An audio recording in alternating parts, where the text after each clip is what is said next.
Inizio con musica ambientale, eterea, e suoni naturali come il canto degli uccelli e il vento. Buongiorno a tutti e benvenuti. Oggi voglio portarvi con me in un luogo dove il tempo sembra rallentare, dove ogni alba è un piccolo miracolo che si rinnova. Siamo sull'Etna, il gigante buono della mia Sicilia, poco prima che il sole faccia la sua comparsa.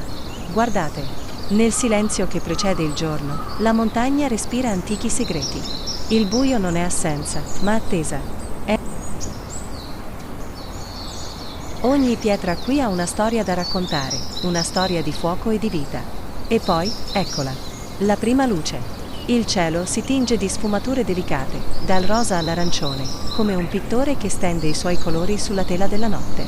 Ogni alba è una promessa, luce che si rinnova, speranza che si risveglia. È un invito a lasciare andare ciò che è stato e ad accogliere con gratitudine un nuovo inizio. In questi momenti, il respiro si fa più profondo, la mente si quieta. Osservate i dettagli, la rugiada brilla come un diamante su una pietra lavica, testimone silenziosa di innumerevoli albe. Le nuvole si muovono lente, danzando al ritmo sommesso del mondo che si desta. La terra si veste di luce, e il cuore si apre come un fiore al sole. È una sensazione di connessione profonda, di appartenenza a qualcosa di immensamente più grande di noi. È la natura che ci parla, e noi dobbiamo solo imparare ad ascoltare. Da lontano, il cratere osserva maestoso mentre il disco solare emerge all'orizzonte.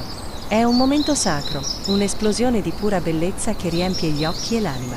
Sull'Etna, il tempo si ferma. Ogni respiro è poesia, ogni passo è memoria.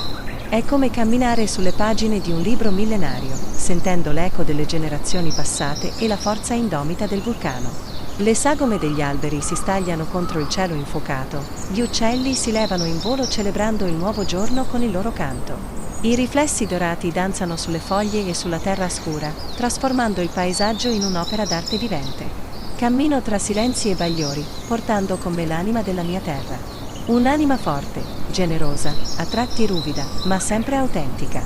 Quest'alba sull'Etna è più di uno spettacolo naturale.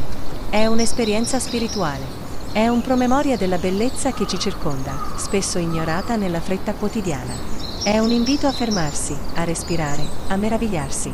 È qui che il giorno nasce con dignità e bellezza, insegnandoci che anche dopo la notte più buia, la luce trova sempre il modo di tornare. Spero che questo viaggio vi abbia emozionato tanto quanto ha emozionato me. Condividere questi momenti è un modo per portare un pezzo della mia Sicilia nel cuore di chi guarda. Se vi è piaciuto, lasciate un commento, raccontatemi delle vostre albe speciali. Grazie per avermi accompagnato. Non dimenticate di iscrivervi al canale per non perdere le prossime avventure. A presto!